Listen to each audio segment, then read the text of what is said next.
Mayoritas umat muslim di seluruh dunia meyakini bahwa Nabi Isa yang ada dalam cerita Quran merupakan wujud dari Yesus Kristus yang telah diceritakan dan dinubuatkan oleh para nabi zaman Perjanjian Lama, yang terdapat dalam sebuah kitab yang dipercayai umat Kristiani sebagai kitab suci mereka, yakni Alkitab.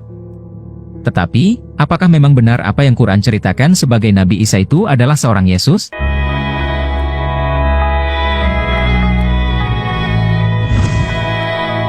Jika kita melihat dari sisi cerita yang terkandung dalam wujud Nabi Isa, ada beberapa kejanggalan yang merupakan perbedaan yang sangat besar antara Yesus dan Isa. Mari kita lihat perbedaan-perbedaan itu. Perbedaan antara Isa dalam agama Islam dengan Yesus dalam agama Kristen, yang pertama adalah dalam hal tempat lahir. Isa dalam agama Islam, lahir di bawah pohon korma. Maryam ayat 23, rasa sakit ketika akan melahirkan, memaksanya bersandar pada pangkal pohon kurma. Sedangkan Yesus dalam agama Kristen, lahir di dalam palungan, atau tempat makan ternak. Lukas 2 ayat 12, dan inilah tandanya bagimu, kamu akan menjumpai seorang bayi dibungkus dengan lampin dan terbaring di dalam palungan. Nama orang tua Isa dalam agama Islam, adalah Maryam. Maryam ayat 16, ceritakanlah kisah Maryam di dalam kitab, yaitu ketika dia mengasingkan diri dari keluarganya ke suatu tempat di sebelah timur. Dalam Al-Quran, Maryam adalah nama ibu Isa, sehingga ia digelari Isa putra Maryam. Sebagai manusia biasa, ada yang menganggap kalau Isa seharusnya punya ayah. Tetapi Al-Quran tidak menyebut nama ayah Nabi Isa.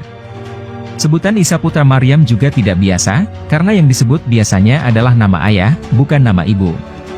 Maryam ayat 20, bagaimana aku mempunyai anak laki-laki, padahal tidak pernah ada seorang manusia yang menyentuhku, dan aku bukan seorang pelacur? Kalimat dalam ayat ini, memang mengindikasikan bahwa Nabi Isa tidak memiliki ayah.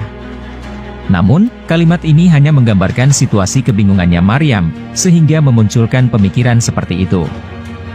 Sedangkan orang tua Yesus dalam agama Kristen, disebut secara jelas, rinci, lengkap dengan silsilahnya. Yesus dalam agama Kristen, adalah anak Yusuf dengan Maria, tetapi bukan anak biologis mereka.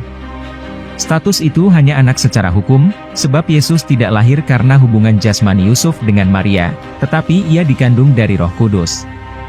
Inilah yang menyebabkan pemahaman orang Kristen, bahwa Yesus adalah anak Allah.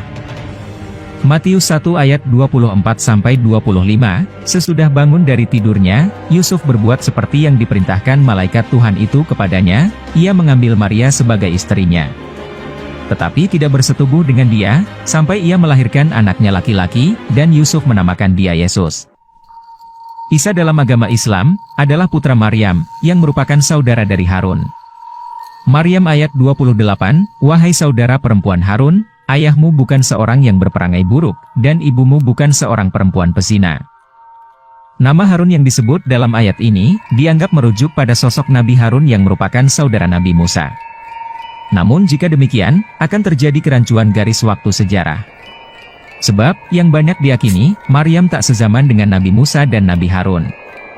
Biarlah para ulama berdebat masalah ini, mari kita lanjutkan dulu videonya. Menurut Alkitab Perjanjian Lama, Miriam saudara Harun dan Musa, adalah perempuan yang hidup 1000 tahun sebelum Miriam ibu Yesus. Sedangkan dalam Kristen, Maryam ibu Yesus, memiliki saudara bernama Elisabet, istri dari Zaharia. Namun kemungkinannya, hanyalah saudara sepupu. Perbedaan antara Isa dalam agama Islam dengan Yesus dalam agama Kristen selanjutnya, adalah dalam hal mukjizat bicara saat bayi. Isa dalam agama Islam, membuat mukjizat dengan dapat berbicara ketika masih bayi. Maryam ayat 29-33, dia menunjuk kepadanya, agar mereka bertanya. Mereka berkata, bagaimana kami berbicara dengan anak kecil yang masih dalam ayunan? Sedangkan Yesus dalam agama Kristen, tidak ada mukjizat seperti itu. Ada yang mirip, tapi pada umur 12 tahun, berbincang-bincang dengan alim ulama di Bait Allah. Lukas 2 ayat 41-52, ketika Yesus telah berumur 12 tahun, pergilah mereka ke Yerusalem seperti yang lazim pada hari raya itu. Sesudah 3 hari mereka menemukan dia dalam Bait Allah, ia sedang duduk di tengah-tengah alim ulama, sambil mendengarkan mereka, dan mengajukan pertanyaan-pertanyaan kepada mereka.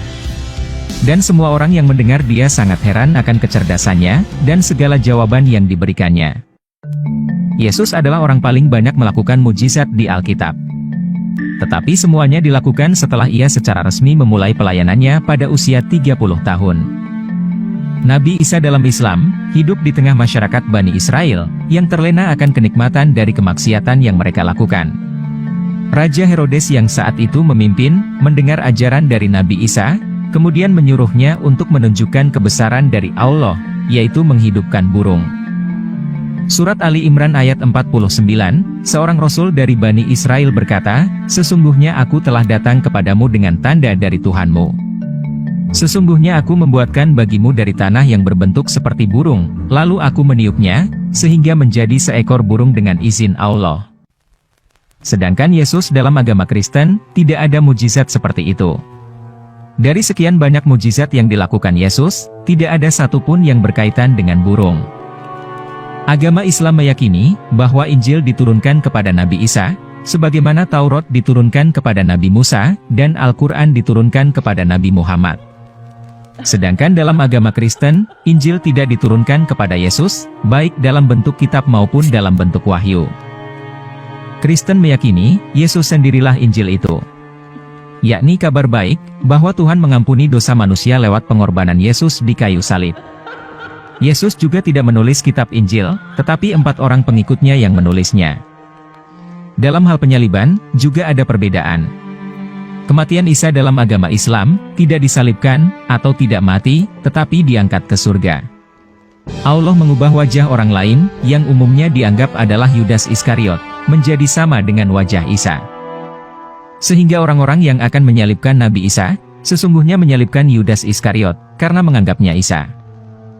An-Nisa ayat 157, mereka berkata, "Sesungguhnya kami telah membunuh Al-Masih, Isa putra Maryam, Rasul Allah." Padahal mereka tidak membunuhnya, dan tidak pula menyalibnya, tetapi orang yang menurut mereka menyerupai. An-Nisa ayat 158, akan tetapi, Allah telah mengangkatnya kepadanya. Sedangkan Yesus dalam agama Kristen, Yesus disalibkan, mati, bangkit dari kematian 3 hari kemudian, dan naik ke surga. Matius 27 ayat 32-56, di atas kepalanya terpasang tulisan yang menyebut alasan mengapa ia dihukum, "Inilah Yesus Raja orang Yahudi." Bersama dengan dia, disalibkan 2 orang penyamun, seorang di sebelah kanan dan seorang di sebelah kirinya. Dalam hal agama yang dianut, Nabi Isa dalam agama Islam, adalah seorang Muslim. Orang Islam, memang meyakini, bahwa semua nabi di Al-Quran adalah Islam, termasuk Nabi Isa. Ali Imran ayat 52, ketika Isa menyadari kekufuran mereka, dia berkata, "Siapakah yang akan menjadi penolongku untuk Allah?" Para Hawariyun menjawab, "Kamilah penolong-penolong Allah. Kami beriman kepada Allah, dan saksikanlah, sesungguhnya kami adalah orang-orang Muslim." Sedangkan Yesus dalam agama Kristen, adalah seorang Yahudi, baik dari segi etnis maupun agama. Yesus datang menggenapi agama Yahudi, dan menahbiskan agama baru, yakni agama Kristen. Perbedaan lain, ada dalam hal kedatangan di akhir zaman. Isa dalam agama Islam, akan datang pada hari kiamat. An-Nisa ayat 159, tidak ada seorang pun di antara ahlul kitab, kecuali beriman kepadanya menjelang kematiannya. Pada hari kiamat, dia akan menjadi saksi atas mereka. Sedangkan Yesus dalam Kristen, akan datang sebagai hakim dunia, untuk mengadili seluruh manusia. Isa dalam agama Islam, hanyalah manusia biasa seperti umumnya manusia di dunia, walau ia punya sejumlah kelebihan, seperti melakukan mujizat. Sedangkan Yesus dalam agama Kristen adalah Tuhan, yang ilahi. Dia bukan hanya manusia biasa, tetapi juga yang ilahi. Karena itu, dia disembah dan menjadi pusat penyembahan Kristen. Bagi agama Kristen, Yesus adalah Tuhan yang menjadi manusia. Ia disalibkan dan mati untuk menebus dosa manusia, bangkit dari kematian, dan naik ke surga. Sebenarnya masih banyak lagi perbedaan yang ada pada Yesus dan Isa. Tetapi saya hanya menjabarkan perbedaan yang sangat mencolok saja. Kalau dari banyak perbedaan yang ada antara Yesus dengan Isa, sepertinya, Yesus dan Isa merupakan 2 pribadi yang berbeda.